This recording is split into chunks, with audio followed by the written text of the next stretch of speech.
Some of the lost casualties جو ہے دنیا کے بیچ میں، اور 3 اداروں نے سراہا، اس میں آپ ورلڈ بینک بھی ہیں، WHO ہے، اور اس کے بعد اکانومسٹ ہے، سب نے تعریف کی. انہوں نے کہا یہ ٹاپ 3 ملکوں کا جو پرفارمنس ہے اس میں پاکستان ایک ہے. اور اس وقت اس کے دوران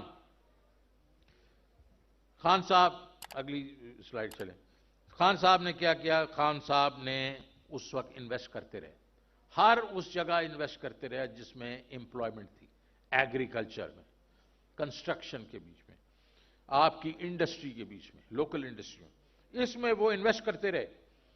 ٹیکس مشینری کو انہوں نے ایک قسم سے، ہماری جو ٹیکس مشینری آپ کو پتا ہے FBR کے بارے میں تو ہم ساروں کے ویوز ہیں، اس کو انہوں نے کہا کہ اس طرح ٹیکسز جو ہیں اکٹھے نہیں ہوتے، آپ ٹیکنالوجی یوز کریں، آپ ٹیکنالوجیز یوز کریں. تو وہ پروگرام شروع ہو گئے. تو ابھی آپ انہوں نے بتایا ہوگا کہ انرجی کے اوپر حماد صاحب نے کہ جو یہ کیپیسٹی پیمنٹس ہمیں کرنی پڑ رہی تھی، وہ اس لیے کہ آپ نے امپورٹڈ فیول کے اوپر وہ لگا دیا، اس کے اوپر میں نہیں زیادہ بحث کروں گا. اس کی وجہ سے جو کیپیسٹی پیمنٹس ہم پے کر رہے تھے، تو انفلوز جو تھیں وہ 450-500 ارب کی تھیں شروع کے بیچ میں، جو 2018 میں 19 میں، اس کو مطلب 100 ارب سے کم پہ لے کے آ گئے حماد اظہر صاحب. اور اس سال وہ جو ہے اس میں مطلب ہم نے سرکولر ڈیٹ کو کم کر دینا تھا 200-300 ارب روپے سے. یہ سارا کچھ ہو رہا تھا اس وقت. اور باقی ایک چیز میں کہنا چاہوں گا کہ ہم جب گرو کیا ہم اس ادوار میں ہم نے گرو کیا جب ہم نے امریکہ کے ساتھ ان کی لڑائیاں لڑی ہیں. ایوب خان نے سیٹو سینٹو میں ہمیں گھسیٹ دیا، اور آپ کو معلوم ہے U2 جب گرایا گیا تھا روس کے اندر، تو انہوں نے ہمارے بڑا بیر کے اوپر کراس لگا دیا تھا. انہوں نے کہا اگر جنگ ہوگی تو پہلے جو جائیں گے نیوکلیر ویپن ان میں سے ایک یہاں جائے گا. لیکن وہ ہم لوگ ساتھی بن گئے، اس کی وجہ سے ہمیں ڈالر ملتے تھے، جب ڈالر ملتے تھے تو ہماری گروتھ ہوتی تھی. دوسری دفعہ ہم افغانستان کی وار میں گھس گئے 79 کے اندر. ہمارا کیا کام تھا یار؟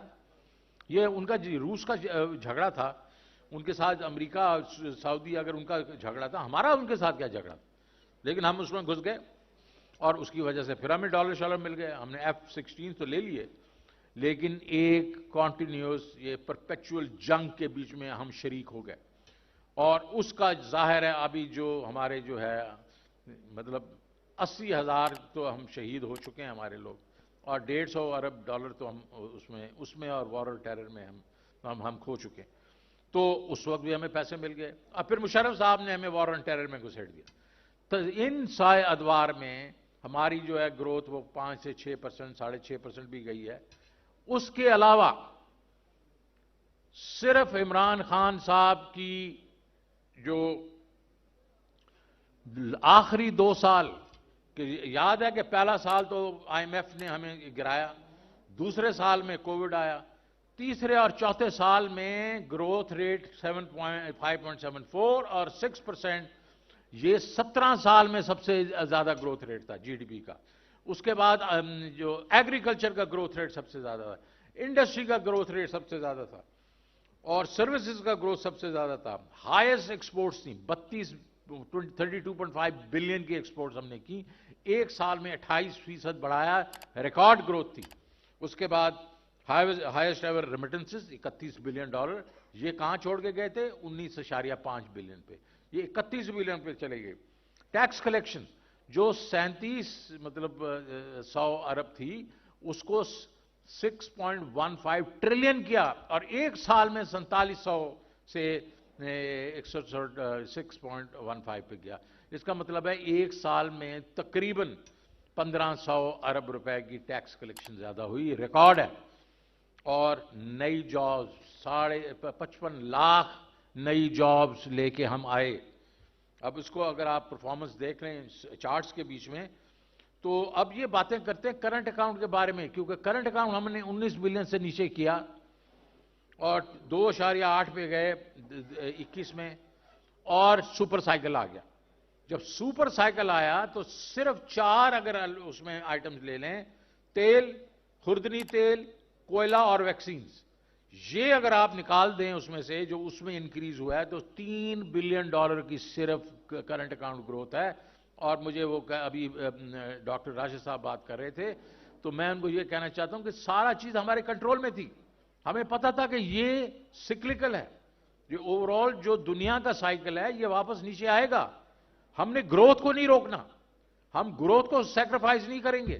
اس سے جابز کریٹ ہوتی ہیں، اس میں لوگوں کی آمدنی بڑھتی ہے، اور یہ جو چیزیں ہیں یہ تو نیچے آ جائیں گی. تو یہ ہمیں معلوم تھا، ایک اسٹریٹجی تھی ہماری. تو لوگ کہتے ہیں کہ آپ سسٹینیبلٹی نہیں تھی. کیوں نہیں تھی؟ ہمیں پتا تھا کہ ہم نے یہ کرنا ہے. اس میں اگر آپ دیکھیں 72 بلین کی جو امپورٹس ہیں اس میں وہی 4 آئٹمز اگر آپ نکال دیں تو یہ تقریباً میرے خیال میں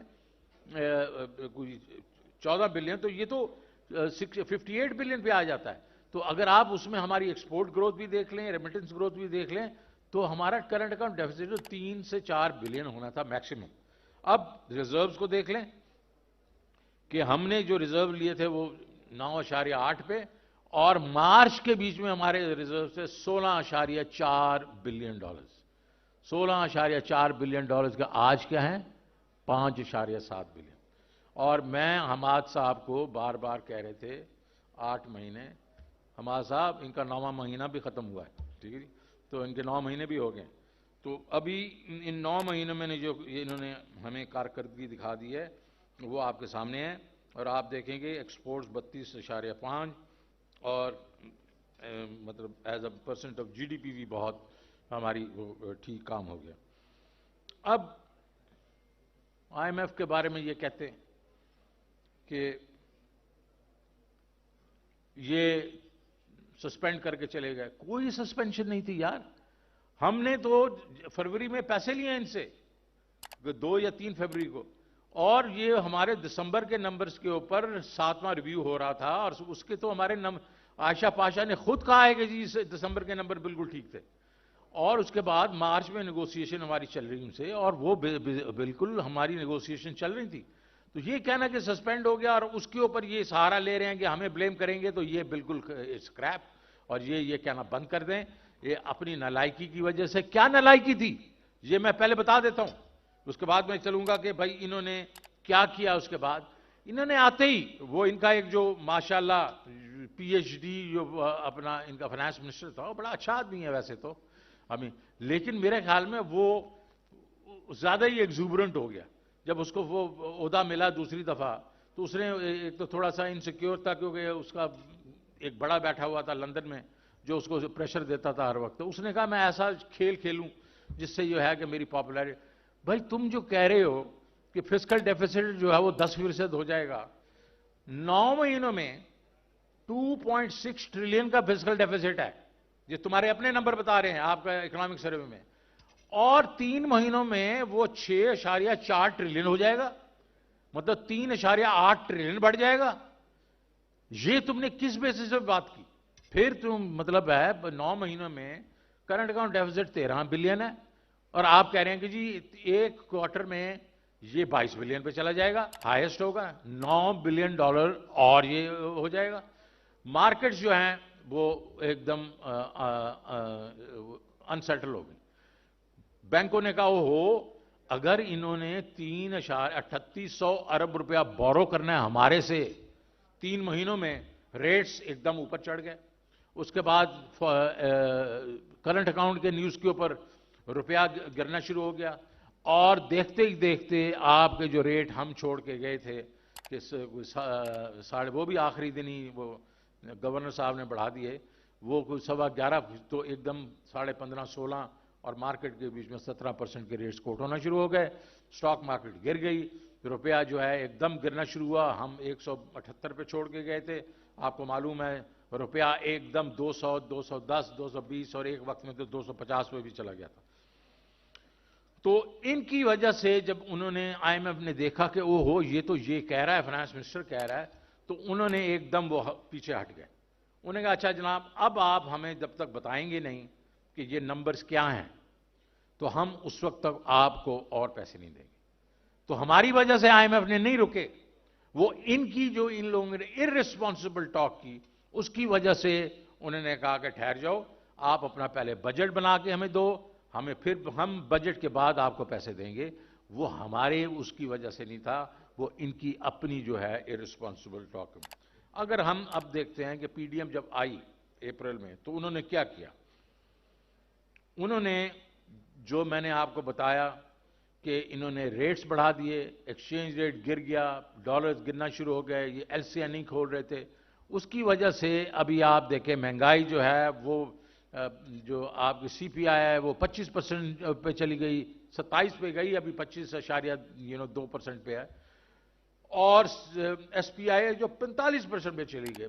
بزنسز بند ہونا شروع ہو گئی, ایگریکلچر کا بیڑا غرق ہو گیا. تو اب آپ کی جو 6% کی گروتھ تھی وہ اس سال میں پریڈکٹ کر رہا ہوں نیگیٹو ہوگی. یہ تو کہہ رہے ہیں 1-1.5% ہے, نہیں, یہ نیگیٹو گروتھ ہوگی. کیونکہ اگر آپ کی ابھی آگے میں نمبرز بتا رہا ہوں, اگر لارج سکیل مینوفیکچرنگ جو ہے وہ 7.5%, 8% نیگیٹو ہے نومبر میں, تو وہ کدھر سے اب اگر مینوفیکچرنگ ہی نیگیٹو ہے, ایگریکلچر تو پہلے ہی نیگیٹو ہے, فلڈز بھی آ چکے ہیں, یہ کہاں سے پازیٹیو گروتھ دکھائیں گے آپ کو. آپ اگر دیکھیں ایکسپورٹس پیک کر کے 3.1 بلین پر منتھ, اب ایکسپورٹس تقریباً 2.2 پہ آ چکی ہے. آپ دیکھیں گے یہ اور گرے گی, کیونکہ ٹیکسٹائل جو کہ 64% ہے آپ کی ایکسپورٹ انڈسٹری کا, وہ بند ہو رہی ہے. 15 لاکھ آدمی جو ہے بے روزگار ہو گیا ٹیکسٹائل انڈسٹری سے, باقی انڈسٹریز بند ہو رہی ہیں. تو کہاں سے آپ جو ہے وہ ایکسپورٹس جو ہے اس کو پازیٹیو کریں گے. اور اس نے آپ نے دیکھا کہ پچھلے مہینے وہ نیگیٹو ہو گئی ہیں, 9% تو ویسے ہی نیگیٹو ہو گئی. آپ کی ریمیٹنسز نیگیٹو ہو گئی ہیں, کیونکہ آپ کے جو ہیں وہ 3 ریٹس ہیں. اور جو یہ جو ریمیٹنسز کیا ہیں, یہ ریمیٹنسز جو ہیں یہ ورکرز اپنے گھر گھرستی کے لیے پیسے بھیجتے ہیں. یہ انویسٹر نہیں بھیج رہا آپ کو پیسے, یہ پاکستانی وہ بھیج رہے ہیں جو اپنے گھر گھرستی کے لیے بھیجتے ہیں. اس کو اگر $200 پہ 8,000 روپے کا اگر فرق آ رہا ہے تو وہ بینکوں کے تھرو کیوں بھیجے گا. تو کیا ہو رہا ہے پچھلے 3-4 مہینوں میں, آپ کے ریمیٹنسز گر رہی ہیں, آپ کا حوالہ کے تھرو پیمنٹ زیادہ ہو رہی ہیں, جس کا آپ کو کوئی فائدہ نہیں ہو رہا. آپ کا انفلیشن میں نے آپ کو بتا دیا ریکارڈ ہے. اس کے بیچ میں آٹا, الیکٹریسٹی, پیٹرولیم, یہ کھانے پینے کی چیزیں 44 روپے پہ جناب فی کلو. جناب میں چھوڑ کے گیا تھا مارچ کے بیچ میں آپ کا پیاز ایک بیسک چیز ہے, آٹا ایک بیسک چیز ہے, پیاز اس وقت 230 روپے پہ ہے. یہ غریب لوگ جو ہیں اپنے گاؤں والے, وہ آپ نے ایک روٹی پہ وہ مکھن تھوڑا لگا کے پیاز کے ساتھ روٹی کھاتے ہیں.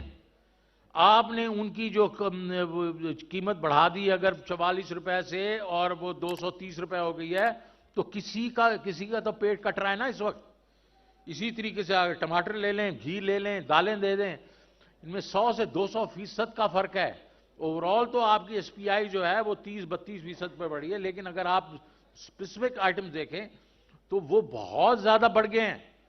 میں ہر ہفتے 1.5 گھنٹہ لگاتا تھا, ساروں کے ساتھ بات کرتا تھا کہ یہ ان کی قیمتیں کہاں ہیں ایسنشلز کی. پورے 9 مہینے میں 2 دفعہ انہوں نے میٹنگ کی ہے, تو کوئی ان کو فکر نہیں ہے عام آدمی کا.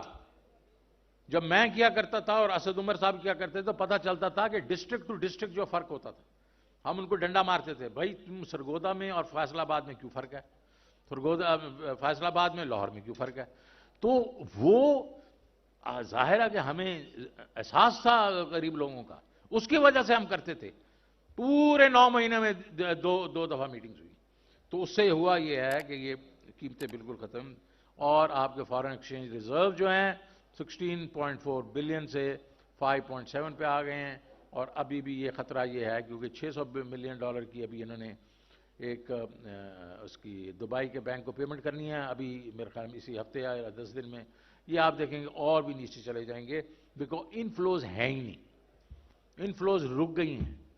یہ آپ کو جو بتایا سلمان شاہ صاحب نے, کریڈٹ رسک کی وجہ سے یہ کمرشل بینکس سے پیسے نہیں لے سک رہے, یہ جا کے اس کے بعد بانڈ فلوٹ نہیں کر سک رہے, یہ سکوک فلوٹ نہیں کر سک رہے. اور میں ابھی دبئی گیا ہوا تھا تو مجھے لوگوں نے بتایا کہ جو یہ کانفرمیشن چارجز ہوتے ہیں، اور شاید آج سمجھتے ہوں، جب ہماری ایل سی کھلتی ہے تو اس کے اوپر باہر والا بینک جب کہتا ہے ہاں ہم گارنٹی کر رہے ہیں، وہ کوئی ½ سے وہ بڑھ کے اب تقریباً 6 سے 11% ہو گئے ہیں۔ اگر آپ $100 کا آپ بیرل تیل لے رہے ہیں تو اس کے اوپر 10% وہ ایڈیشن ہے جس آپ کو اور ہمیں یہ پے کرنا پڑ رہا ہے۔ کریڈٹ ریٹنگ آپ نے دیکھ لی، گر گئیں۔ پہلے تو انہوں نے ڈاؤن گریڈ کیا، نیگیٹو کیا، اور اس کے بعد گرا دیا، اور ہم نے کیا کہا؟ ان کو واپس لانا پڑے گا ورنہ میں ان کو اپنی زبان سکھاؤں گا۔ ارے بھائی تیری کیا زبان ہے بھائی؟ آپ کی کیا زبان ہے؟ کریڈٹ ریٹنگ ایجنسیز جو ہیں وہ کسی کی زبان نہیں سمجھتے، وہ انالیسس کرتے ہیں، اس بیسس پہ وہ آپ کی ریٹنگ کرتے ہیں۔ تو انہوں نے تو ابھی کچھ چینج نہیں کیا، اور میں نے تو امپلائمنٹ کی بات بھی کر دی۔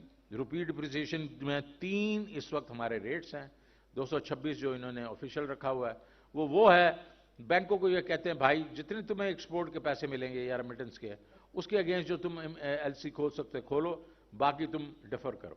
باقی ایک ایکسچینج کمپنیز کا علیحدہ ریٹ ہے اور حوالے کا علیحدہ ریٹ ہے۔ حوالے کا ریٹ اس وقت 260 کے پہ چل رہا ہے۔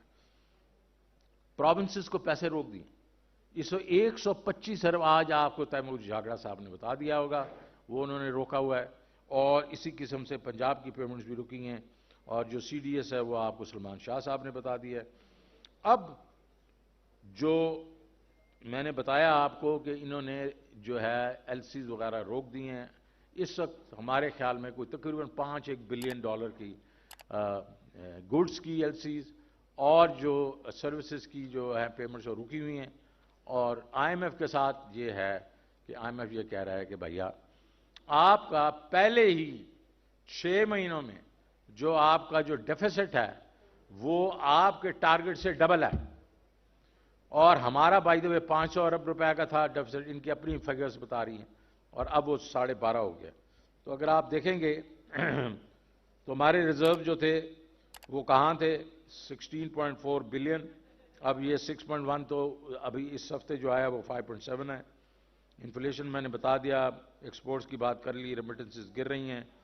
اس کے بعد لارج اسکیل مینوفیکچرنگ کو آپ دیکھیں نا، کہاں تھی مارچ میں اور کہاں گر گئی ہے ابھی، اس وقت کہاں ہے؟ آگے چلتے ہیں۔ اب یہ نمبر جو ہیں، میں اس سے پہلا والا چارٹ دکھاتا ہوں۔ اس میں ابھی اگر آپ دیکھیں تو یہ ایک چیز پہ بڑا اپنا چھاتی کو پیٹتے ہیں، اور وہ کہتے ہیں ہمارا کرنٹ اکاؤنٹ ڈیفیسٹ کم ہو گیا ہے۔ کرنٹ اکاؤنٹ ڈیفیسٹ جو ہے وہ پہلے $7.2 بلین تھا، اور ابھی $3.1 بلین ہے۔ یہ نہیں ایڈ کر رہے جو ایل سی این نے روکی ہوئی ہیں میچورٹی میں، جو یہ پیمنٹ جو ہیں جو سروسز کی ان کو دینی ہے اپنا ایئر لائنز کو، شپنگ ایجنسیز کو، وہ تقریباً $4 سے $5 بلین، وہ اگر ایڈ کر دو تو ان کا جو کرنٹ اکاؤنٹ ڈیفیسٹ ہے وہ ہمارے سے زیادہ ہے۔ اب انفلیشن کی میں نے بات کر لی، اور یہ ایک اور ٹیکس کا 15.5% ٹیکس انکریز ہے، اور 25.5% جو آپ کے انفلیشن ہے۔ اس کا مطلب ہے کہ 9.5% جو ہے نیگیٹو گروتھ ہے ٹیکسز میں۔ ہم نے پہلے 5 سال میں 36.5% انکریز کی تھی ٹیکسز میں، اور ہماری انفلیشن 9.2% تھی۔ وہ تو ہم نے کچھ تقریباً 26-27% گروتھ کی تھی نیٹ پازیٹیو، اور یہ نیگیٹو ہیں۔ اگر اب ہم یہی چارٹس میں اگر آپ دیکھ لیں، اگر اب نظر آ رہا ہے آپ کو، اور اس میں ایک صرف میں آپ کو نمبر بتاؤں، اگلا چارٹ دے آگے جی۔ اس میں ایک نمبر دیکھ لیں پی ایس ڈی پی کا، اور پی ایس ڈی پی کے ہم لوگ 207 تھے، اور انہوں نے صرف 100 بلین اکٹھا کیا۔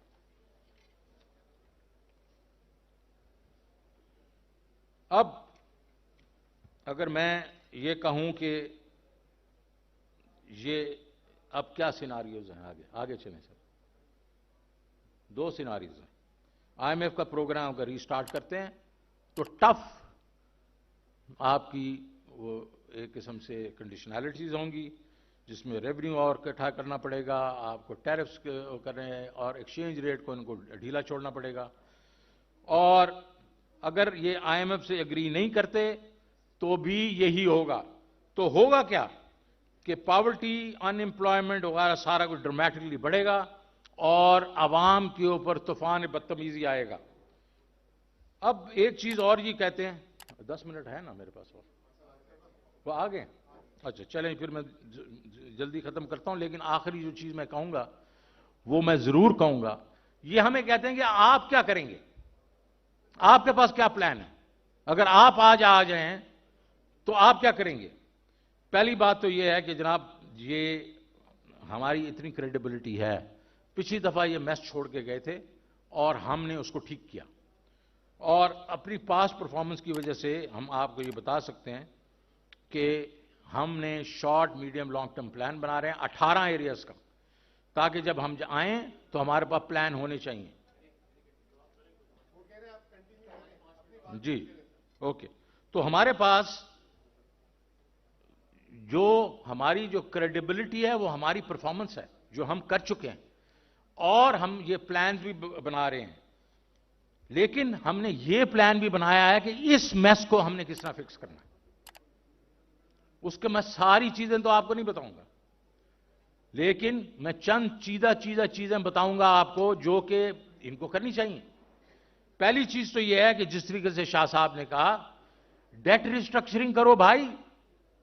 آپ اپنا ڈیٹ جو ہے وہ سسٹین نہیں کر سکتے، آپ ڈیٹ ریسٹرکچرنگ کرو. اور آپ آئی ایم ایف کو، ورلڈ بینک وغیرہ کو، جس طرح گھانا نے کہا ہے، جس طرح اور ملک ان کو کہتے ہیں، اس کے ڈیٹ ریسٹرکچرنگ کر کے اس میں سے ریلیف لو.